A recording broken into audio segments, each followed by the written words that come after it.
자, 오늘 이 말씀은 오늘 우리 그리스도인들도 신앙생활을 하면서 동일하게 갖고 있는 딜레마와 같은 문제입니다. 약속은 있지만 그 약속이 우리가 계획하거나 또 기대하는 것처럼 금방 이루어지지 않을 때, 그때 우리는 참 어렵죠. 예수 믿었는데 이게 뭐냐? 이걸 우리가 어떻게 받아들여야 되느냐, 그런 문제입니다. 하나님이 모세에게 찾아오셨고 가라고 말씀을 하셨습니다. 바로에게 가서 내 백성을 예배 자리로 세우기 위해서 내가 너에게 명한 것을 그대로 가서 전하라. 그러면 내가 일하여서 이 백성을 출애굽하게 할 것이다 라고 하는 내용으로 모세에게 말씀을 하셨습니다. 그리고 모세는 설득당한 끝에 이제 내 입이 뻣뻣합니다, 나는 갈 수 없습니다, 이런 여러 차례의 자기 부인에도 불구하고 또 하나님이 노를 바라시면서까지 모세를 권고하셔서 이제 모세가 드디어 바로 앞에 섭니다. 오늘 5장이 바로 그 장면이죠. 그런데 결과는 어떻게 됐습니까? 하나님은 온데간데 없고, 내가 일하리라 약속하셨는데 하나님은 일하시지도 않고, 그리고 말을 여호와의 어명이라고 전했음에도 바로는 콧방귀도 끼지 않을 뿐만 아니고 오히려 이스라엘 백성들이 하던 노역을 더 중하게 하죠. 짚을 실은 애굽에서 제공을 해 주었는데, 벽돌을 만들 때 그 짚이죠, 제공해 주었는데 이제는 그 짚도 너희가 구해서 벽돌을 만들되 그날에 생산해야 할 양은 감하지 말고 전에 하던 대로 그만큼 만들어내라. 여러분, 이건 어떻게 보면 억지죠. 너희가 게을러서 그런 거니까 더 부지런히 손과 발을 돌려서, 실은 나가서 짚을 구해야 될 시간을 계산해 줘야 되고 감안을 해서 나머지 시간에 벽돌을 만들게 되면 벽돌을 만들어내는 양은 당연히 줄어들 것인데 바로는 그대로 이전에 하던 대로 그 양을 가지고 와라, 이렇게 말을 해요. 자, 그때 그 양을 마치지 못하자 바로의 감독관들이죠. 바로의 감독관들이 이스라엘의 일꾼들, 말하면 이스라엘의 그 일하는 감독자들이에요. 그들을 때립니다. 그리고 바로 앞에 가서 따지자 바로는 그런 말을 해요. 우리 5장에 쭉 나오는 내용입니다. 너희들이 게을러서 그런 거니까 입 닥치고 가서 벽돌 찧어내라. 그때 모세와 아론을 길에서 만나고 원망하고, 모세는 하나님 앞에 이런 원망을 드리는 거죠. 20절, 모세가 여호와께 돌아와서 아뢰되 주여, 어찌하여 이 백성이 학대를 당하게 하셨나이까? 어찌하여 나를 보내셨나이까? 이렇게 나오는 거죠. 이럴 것 같으면 왜 보내셨습니까? 하나님 아는 척도 안 하고 능력도 안 나타나는데 우리가 지금 골탕 먹게 됐습니다. 어떻습니까? 우리 예수 믿고 구원은 받았지요. 그런데 여러분 마음에 시온의 대로가 시원하게 뚫려 있습니까? 아멘 한 번 하신 것 같은데, 그분은 믿음으로 아멘 하신 것이고 현실은 어때요? 지금 여기 현실이잖아요. 시온의 대로가, 여러분 고속도로가 마음속에 뻥 뚫려 있습니까? 시원합니까? 예수 믿고? 안 그렇죠? 왜 그래요?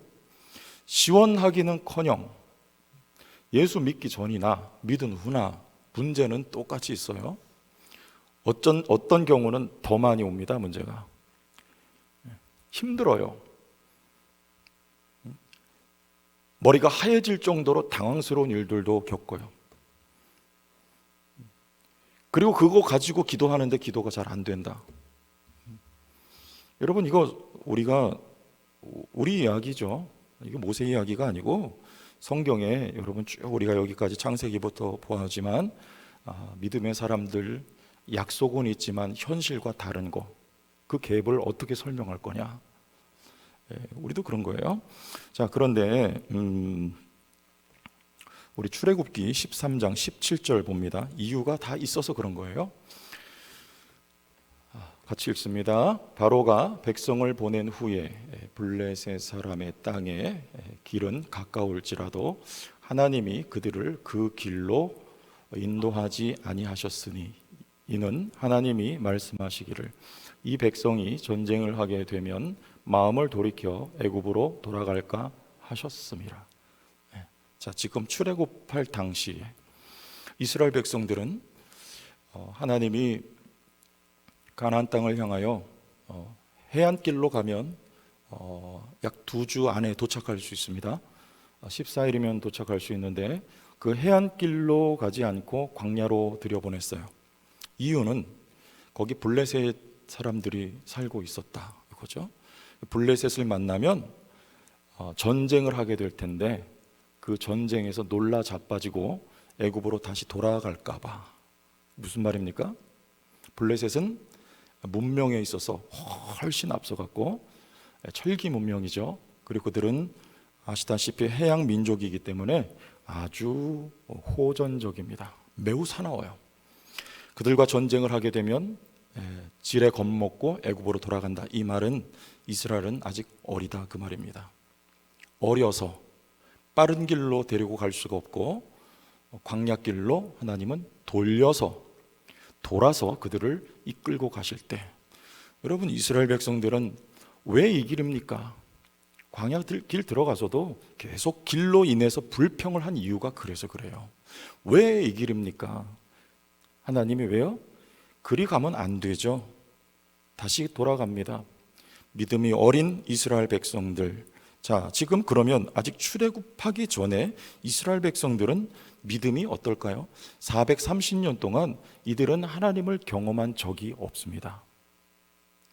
하나님의 능력도, 하나님의 권능도, 역사하심도 그저 좋은 곳에서 생육하고 번성하여 지내다가 이제 막바지에 학대가 시작되어서 하나님 앞에 부르짖기 시작했던 것이 전부입니다.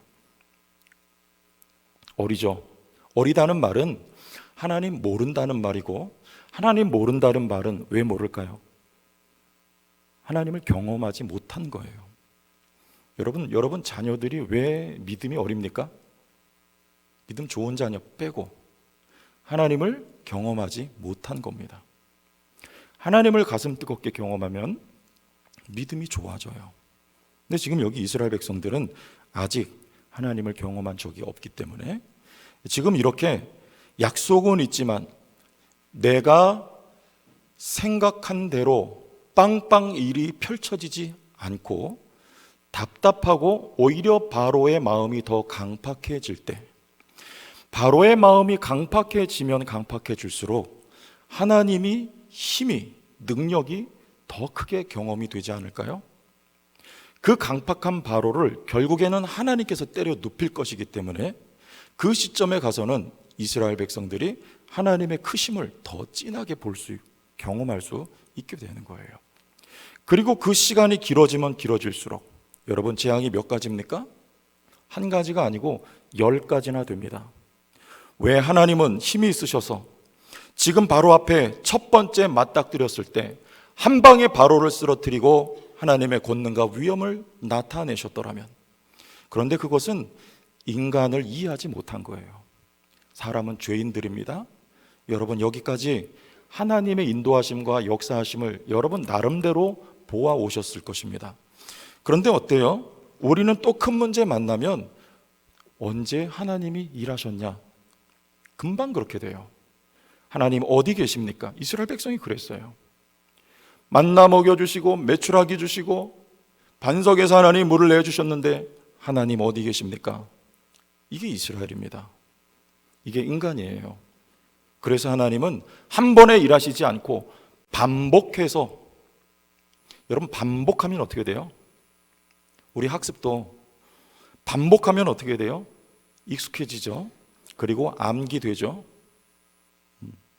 마찬가지로 하나님의 능력과 역사도 한 번, 두 번이 아니고 10번, 아니 11번 아니, 광야에 들어가서 계속, 가나안 땅에 들어가서도 계속, 한 번이 아닙니다. 그래서 이스라엘 백성들은 하나님을 배워가요.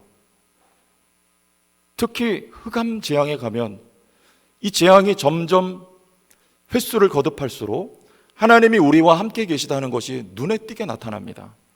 온 땅에 흑암이 맺는데 고센 지역에는 빛이 있어요. 그걸 보면서 하나님이 우리와 함께 계시다.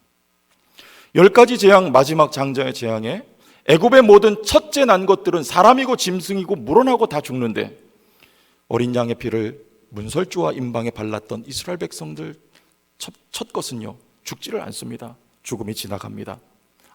하나님이 우리를 보호하신다. 그리고 출애굽을 시키죠. 그런데 이 왼수 같은 바로는요, 항복한 줄 알았는데 또 뒤쫓아와요. 마치 강시와 같아요. 강시 아세요? 이거 옛날 얘기라. 죽었는데 죽지도 않고 쫓아오는 바로. 근데 하나님은 더 큰 기적을 일으키세요. 앞에 있던 구름을 뒤쪽으로 보내고 그들과 이스라엘 백성 사이를 막고, 그리고 앞에 홍해는 하나님이 갈라서 밤새 동풍을 불어 길을 마르고 그 길을 이스라엘 백성들이 지나가게 하십니다. 그리고 쫓아 들어온 애국 군대는 하나님이 수장시켜 버릴 때 모세와 미리암은 하나님을 찬송하고 그 찬송 속에 이스라엘 백성이 함께 해요. 여러분, 왜 한 번에 안 되는지 아시겠어요? 제자들이 풍랑을 만납니다. 그 배에 예수님이 계셨어요. 왜 풍랑이냐? 주님이 계신데. 여러분, 예수 믿었는데 왜 풍랑이냐? 그때 제자들은 저가 뉘기에 바람과 바다도 순종하는가? 여러분, 이 자리에서 그야말로 짜릿한 거 아닙니까? 전능하신 하나님을 경험하는 순간, 재앙이 여러 차례 거듭되고 우리가 생각한 것처럼 고난이 쉽사리 없어지지 아니할 때, 여러분, 그 모든 시간들 속에 하나님은 자신을 우리에게 가르쳐 주신다. 그리고 문제들을 중요한 순간마다 하나님이 피할 길을 내시거나 해결하여 주심으로 우리는 하나님을 알게 하신다. 이게 오늘 말씀 속에 첫 번째 들어있는 우리 생각과 하나님의 계획하심이 다른 이유입니다. 하나님은 이렇게 자기 백성을 기르신다는 거예요. 좀 더 깊이 들어가 보면 이 말이 레드선으로 안 들렸으면 좋겠어요.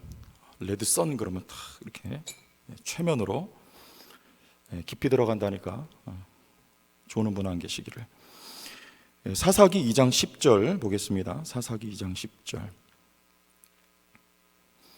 같이 한번 보세요. 시작. 그 세대의 사람도 다 그 조상에게로 돌아갔고 그 후에 일어난 다른 세대는 여호와를 알지 못하며 여호와께서 이스라엘을 위하여 행하신 일도 알지 못하였더라.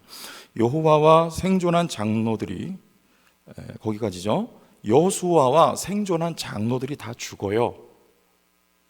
그리고 나서 그 다음 세대를, 여기 다른 세대요, 여호와를 알지 못했다. 여기 이게 사사기 2장의 내용입니다. 그러면 여러분, 이 사사기에 이 길고도 지루한 이스라엘의 고통은요, 왜 있는 것인지 아시겠죠? 우리가 이 성경을 읽을 때 이스라엘 백성들이 잘못해서 레위인들이 사명을 감당하지 못한, 맞습니다. 근데 그보다 더 깊은 이면에 하나님은 자기 백성을 이렇게 기르시고 알게 하신다는 거예요. 반복해요, 이 사이클이. 이스라엘 백성들이 우상 섬기고 하나님이 그 주변 민족들 남겨둔 그들로 인하여 침략을 받게 하고, 부르짖으면 하나님이 건져내시고, 이들은 뭘 알지 못해요? 이스라엘을 위하여 하나님이 행하신 일을 알지 못합니다. 다른 구절에 전쟁을 알지 못해요. 여호수아 세대는 전쟁을 하는 세대입니다. 전쟁은 누구의 전쟁이냐? 여호와의 전쟁으로. 이스라엘 백성들은 한계 별반 없습니다. 돌아라 그러면 돌아요. 외치라 그러면 외칩니다. 그런데 여리고성이 무너졌어요. 누가 했다? 오호, 이건 하나님이 하셨다. 이게 전쟁을 아는 세대예요. 하나님을 알아요. 그래서 그러나 이 세대는요, 전쟁을 몰라요. 이스라엘을 위하여 여호와께서 행하신 일을 모릅니다. 너무 평안해요. 땅을 차지했어요. 농사 짓고 살아갑니다. 그러나 이들이 다른 세대가 됐고, 하나님은 이들에게 하나님을 알려주시기 위해서 이 사사기의 긴 역사요, 이스라엘 백성들에게는 고난의 역사가 있었던 것이고, 전쟁이 일어납니다. 원치 않은 전쟁이죠. 침략을 당하는 거예요. 그러나 그 전쟁으로 하나님의 구원을 이스라엘 백성들이 배워서 하나님을 알게 되는 것이죠. 하나님은 자기 백성에게 왜 우리를 막고 우리를 지켜주시지 않느냐? 왜 이방인들을 남겨두셨느냐? No. 이방인은 누가 남겨뒀길래요? 이스라엘 백성들이 남겨뒀거든요. 사사기 보면요, 이스라엘 백성들이 하나님은 진멸하고 내보내라고 말씀을 하셨습니다. 사사기 2장 2절과 3절 봅니다. 같이 읽어봐요. 시작. 너희는 이 땅의 주민과 언약을 맺지 말며 그들의 제단들을 헐라하였거늘 너희가 내 목소리를 듣지 아니하였으니 어찌하여 그러하? 누가 안 내보냈습니까? 이스라엘 백성들이 좋아서 그들과 조약을 맺고 그들의 노동력을 활용하기 위하여, 유익을 위하여 안 내쫓았어요. 하나님은 내쫓고 진멸하라고 말씀을 하셨지요. 그랬더니 하나님이 이런 말씀을 하시는 거예요. 3절 시작. 그러므로 내가 또 말하기를 내가 그들을 너희 앞에서 쫓아내지 아니하리니 그들이 너희 옆구리에 가시가 될 것이며 그들의 신들이 너희에게 올무가 되리라 하였노라. 좋아서 안 쫓아냈어요. 그랬더니 하나님도 안 내보내시겠답니다. 이유는요, 가르치겠다는 거예요. 너희가 좋아하는 것, 너희가 좋아서 내쫓지 않은 그들, 너희가 이 땅에 함께 동고동락하기 원하는 그들이 너희에게 가시가 되게 하겠다. 실로 그들이 가시가 됩니다. 이스라엘 백성들이 그들에게 문화와 문명을 배우고 그들의 신을 도입해요. 그때마다 하나님은 이방인들을 들어서 이스라엘 백성들을 칩니다. 찔러요. 매우 아파요. 그들이 좋아하던 것이 이스라엘 백성들에게 원수가 되고 그들이 좋아하던 것이 지긋지긋한 것이 되어버리고 말죠. 그렇게 하나님은 이스라엘 백성들이 하나님보다 더 사랑하던 것, 하나님보다 더 좋아하던 것들이 끊어져 나가게 하시고 이스라엘을 예배자로 다시금 하나님을 우선순위에 두게 하시고 내가 좋아하던 것을 버리고 하나님 앞에 예배자로 세워지도록 하나님이 일하시기 때문에 이스라엘 백성들이 지금 생각하는 것처럼 왜 하나님은 우리를 위하여 전쟁하시지 않고 왜 하나님은 이방인들을 남겨두셔서 우리로 하여금 고난받게 하시느냐? 그게 아니고 하나님은 이와 같은 방식으로 이스라엘을 만지시고 만드신다는 거예요. 하나님보다 내가 더 좋아하는 게 뭐 있습니까? 하나님은 그거를요 강압이나 억지로 떼내시지 않습니다. 내버려 두세요. 왜? 하나님은 우리의 믿음을 강압이나 억지로 주입하지 않고 자유롭게 하시고 여러분이 선택하게 하시는 거예요. 요즘 성경 공부를 하면서 이제 생명의 삶 2기가 거의 끝나가요. 그러면서 제가 피드백을 받아보면 참 좋다, 그런 반응들이 있어요. 참 좋다. 왜 좋냐? 자유롭대요. 뭐가 자유롭냐? 제가 자유를 말씀을 드려요. 전에는 어떤 강압을 요구받았고 또 강제적인 신앙생활, 이렇게 안 하면 축복 못 받는다, 혹은 더 적극적으로 저주받는다, 큰일 만난다, 뭐 이런 내용들을 들었던 적이 많이 있었다는 거죠. 제가 믿음은 그런 건 아니고 하나님은 우리에게 그런 방식으로 일하시지 않는다는 걸 말씀을 드려요. 그랬더니 자유롭다 그래요. 여러분, 그런데 조심하셔야 됩니다. 하나님이 우리에게 자유를 주신 건 맞고 우리가 하나님을 선택하도록 일하시는 게 맞아요. 근데 그 자유는요, 하나님이 내버려 두세요, 선택하라고 하세요. 네가 좋아하는 게 뭐냐? 근데 하나님의 의도는 하나님과 멀어지는 자유가 아니고 하나님 앞으로 가까이 나오는 자유를 하나님이 기대하시는 거예요. 믿습니까? 어떤 방식으로? 내버려 두셔요. 이스라엘 백성들이 남겨두면 남겨둔 채로. 근데 알고 봤더니 그게 나에게 가시오. 나를 아프게 하는 거란 말입니다. 여러분, 돈 좋아해서 쫓아가 보십시오. 그게 얼마나 잘못된 것이며 나의 삶에 평안과 행복이 아니라 불행을 가져다 준다는 것을 하나님 아닌 돈 절절히 배우고 나서 하나님을 선택하게 될 테니까. 하나님은 이와 같은 방식으로 우리를 기르시고 하나님을 가르쳐 주십니다. 어때요? 좋으신 하나님 맞습니까?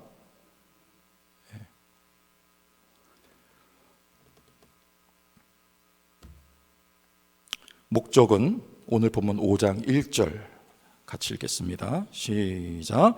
그 후에 모세와 아론이 바로에게 가서 이르되 이스라엘의 하나님 여호와께서 이렇게 말씀하시기를 내 백성을 보내라. 그러면 그들이 광야에서 내 앞에 절기를 지킬 것이니라 하셨나이다.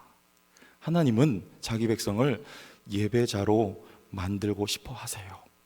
예배자가 되는 것은요, 하나님 우선주의, 하나님 제1주의.